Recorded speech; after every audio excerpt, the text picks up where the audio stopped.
കേരള നിയമസഭയുടെ ചരിത്രത്തിൽ ഇതുവരെ ഉണ്ടാവാത്ത ഏറ്റവും അപലനീയമായ ഒരു സമീപനമാണ് പ്രതിപക്ഷത്തിൻ്റെ ഭാഗത്തുനിന്ന് ഇന്നുണ്ടായിട്ടുണ്ട്. റൂൾ 50 അനുസരിച്ച് അടിയന്തര പ്രമേയത്തിന് പ്രതിപക്ഷം നോട്ടീസ് കൊടുക്കുക പ്രതിപക്ഷത്തിൻ്റെ അവകാശമാണ്. അത് പലപ്പോഴും അവതരണാനുമതി നിഷേധിക്കപ്പെടുകയും വാക്കൗട്ട് നിർത്തുകയും ചെയ്യാണ് പലപ്പോഴും കാണുക. പക്ഷേ ഇന്ന് ബഹുമാനപ്പെട്ട മുഖ്യമന്ത്രി റൂൾ 50 അനുസരിച്ചുള്ള അടിയന്തര പ്രമേയത്തിന് കൃത്യമായി മറുപടി നൽകി എത്രയും വേഗം ഈ പ്രമേയം ചർച്ച ചെയ്യാൻ ഗവൺമെൻറ് തയ്യാർ എന്ന് പ്രഖ്യാപിക്കുകയും ഒപ്പം സ്പീക്കർ അതനുസരിച്ച് റൂളിംഗ് നൽകുകയും 12 മണിക്ക് ചർച്ച നിശ്ചയിക്കുകയും ചെയ്തു. ഈ ഘട്ടം ആ പ്രഖ്യാപനം ഒരിക്കലും ഒരുപക്ഷെ പ്രതിപക്ഷം പ്രതീക്ഷിച്ചിരുന്നില്ല. അവരവതരിപ്പിച്ച വിഷയത്തിൻ്റെ ഉള്ളടക്കം തിരിച്ച് ഒരു ബൂമറാങ് പോലെ അവർക്ക് തന്നെ അപകടകരമായി വരും എന്ന് കണ്ടപ്പോൾ എങ്ങനെ സഭ അലങ്കോലപ്പെടുത്താം എന്ന രൂപത്തിലേക്കാണ് പ്രതിപക്ഷം നീങ്ങിയത്.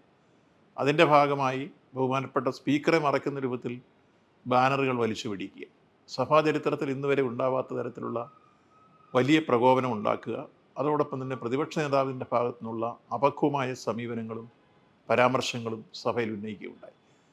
സ്പീക്കറുടെ നിരക്ക് ഒരിക്കലും അങ്ങനെ ചെയ്യാൻ പാടില്ല. സഭാനാഥനാണ് സ്പീക്കർ. എല്ലായ്പ്പോഴും സ്പീക്കറെ സംബോധന ചെയ്യുന്നതിന് പ്രത്യേകമായി ചട്ടത്തിൽ വ്യവസ്ഥയുണ്ട്. ആ തരത്തിലാണ് എല്ലാ അംഗങ്ങളും, ഭരണ പ്രതിപക്ഷ അംഗങ്ങളെല്ലാം, ഇതിന് മുൻഗാമികളെല്ലാം എല്ലായ്പ്പോഴും സഭയിൽ സഭാനാഥനെ എല്ലാ അർത്ഥത്തിലും അംഗീകരിക്കപ്പെട്ടുള്ളത്. ആ അംഗീകാരവും ആദരവും ഒന്നും ഇവിടെ തനിക്ക് ബാധകമല്ല എന്ന രൂപത്തിലാണ് ബഹുമാനപ്പെട്ട പ്രതിപക്ഷ നേതാവ് സഭയിൽ ഇന്നെടുത്ത നിലപാടിൽ. സ്പീക്കറുടെ നേർക്ക് അദ്ദേഹം അനാവശ്യമായ പരാമർശങ്ങൾ നടത്തുക, അപക്വമായ രൂപത്തിൽ അദ്ദേഹത്തിൻ്റെ ഇടപെടൽ ഉണ്ടാവുക, സഭയിൽ മുഖ്യമന്ത്രിയെ അദ്ദേഹം പ്രത്യേകമായി ആക്രമിക്കുക, ഇത്തരത്തിൽ അദ്ദേഹം പ്രകോപിതനായി ഒരുപക്ഷെ സമനില തെറ്റിയ രൂപത്തിലായിരുന്നു അദ്ദേഹത്തിൻ്റെ പെർഫോമൻസ് എല്ലാം വന്നത്. അത്തരമൊരു സ്ഥിതിവിശേഷം നമ്മുടെ സഭയുടെ ചരിത്രത്തിൽ ഇതിനു മുമ്പ് ഒരു പ്രതിപക്ഷ നേതാവിൻ്റെയും ഭാഗത്തുനിന്നുണ്ടായിട്ടില്ല.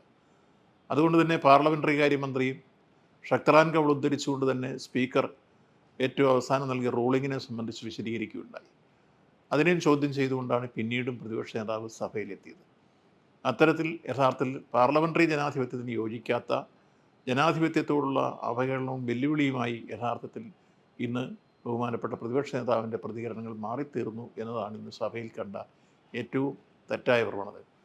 അതോടൊപ്പം തന്നെ അടിയന്തര പ്രമേയം ചർച്ചയ്ക്കെടുക്കാമെന്ന് മുഖ്യമന്ത്രി പറഞ്ഞിട്ടും ആ പ്രമേയം ചർച്ച ചെയ്യാൻ തയ്യാറാകാതെ യഥാർത്ഥത്തിൽ അവരുടെ പാപ്പരത്വം വിളിച്ചറിയിച്ച് വീട്ടിലായി അവർ തിരിച്ചോടുന്ന ഒരു സ്ഥിതിയാണ് സഭയിൽ കണ്ടത്.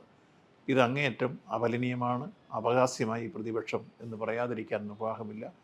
ജനാധിപത്യത്തിൽ വിശ്വാസമുള്ള ഏതൊരാളും ഈ സംഭവം എല്ലാ അർത്ഥത്തിലും തിരിച്ചറിയുമെന്ന് പ്രതീക്ഷിക്കുന്നു.